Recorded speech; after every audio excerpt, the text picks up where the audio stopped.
بھائی نے فرمایا کہ یہ جو مسجد میں نفل کی جماعت ہوتی ہے جائز ہے کہ نہیں؟ بالکل جائز ہے، لیکن صرف نفل کی جماعت تک محدود نہ رہیں، اس میں ایک اصلاحی بیان بھی رکھ لیں۔ پہلے نفل کی جماعت ہو گئی، اس کے بعد آپ 15-20 منٹ کسی اچھے عالم دین کا، کوئی اچھا سمجھانے والے کا ایک بیان ضرور رکھیں، کیونکہ ہمارے یہاں عرف یہ ہو گیا ہے کہ جب نفل کے لیے بلاتے ہیں تو جھوک در جھوک لوگ آتے ہیں، مسجد بھر جاتی ہے، اور آپ فرائض کے لیے بلائیں یہ نہیں آتے۔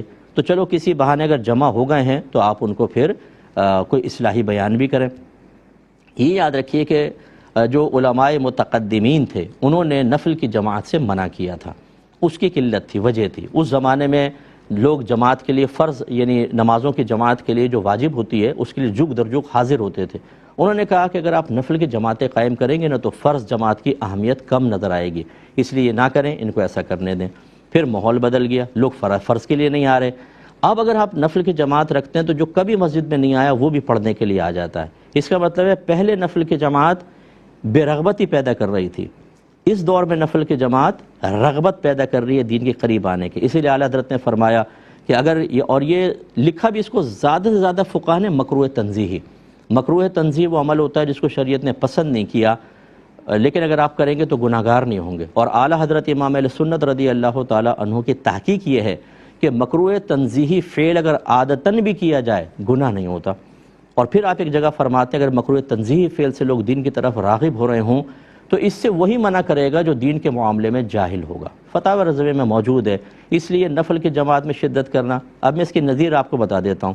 پہلے فقہاء علماء متقدمین نے، پہلے کے علماء نے جنازے کے ساتھ بلند آواز سے ذکر کو منع کیا تھا، نہ کریں۔ آج اجازت ہے، کلمہ پڑھتے ہیں بلند آواز سے اور ذکر کرتے ہوئے چلتے ہیں۔ کیوں؟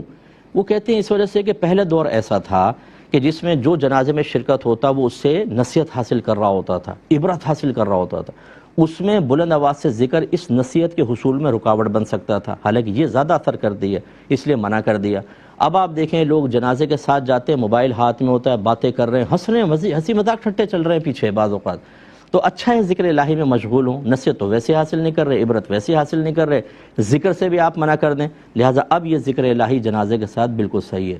جو نفل کی جماعت سے منع کرتے ہیں، دائرہ ادب میں رہ کر ایک طالب علم کی حیثیت سے میں کویسچن چھوڑ رہا ہوں، آپ جنازے کے ساتھ ذکر کو کیسے جائز قرار دیتے ہیں؟ خود آپ ذکر کر رہے ہوتے ہیں، حالانکہ نفل کی جماعت کو بھی علماء متقدمین نے منع کیا اور بلند آواز سے ذکر کو بھی منع کیا۔ ایک جائز اس دور میں، دوسرے کے پیچھے آپ ابھی تک پڑے ہوئے کہ جی نفل کی جماعت جائز نہیں ہے۔ کیوں جائز نہیں ہے؟ اس کی شرعی حیثیت کا تعین کریں، کیا یہ حرام ہے، مکروہ تحریمی ہے، اصاعت ہے، مکروہ تنزیہ ہے، خلاف اولا ہے، تعین کریں اور دلیل کے ساتھ کریں۔ اور جب آپ کر لیں تو پھر یہ بتائیے کہ یہ کرنا گناہ ہے کہ نہیں گناہ۔ اگر نہیں ہے گناہ، کیونکہ آپ گناہ تو ثابت ہی نہیں کر سکتے، قیامت تک نہیں کر سکتے، میں چیلنج کر رہا ہوں، جب یہ گناہ ہی نہیں ہے تو آپ کیوں اس پہ شدت اور سختی کر کے لوگوں کو منع کر رہے ہیں؟ اور جو قائم کرتے ہیں ان کو آپ فاسق، فاجر اور گناہگار قرار دے رہے ہیں۔ اس لیے اس کو اچھی طرح سمجھیں، اسی میں آپ ہی کی بھی عافیت ہے، ورنہ ایک مسئلے میں جہاں شدت نہیں کرنی، شدت اختیار کریں گے، آپ کے لیے آخرت میں بڑا ہی وبال ہوگا۔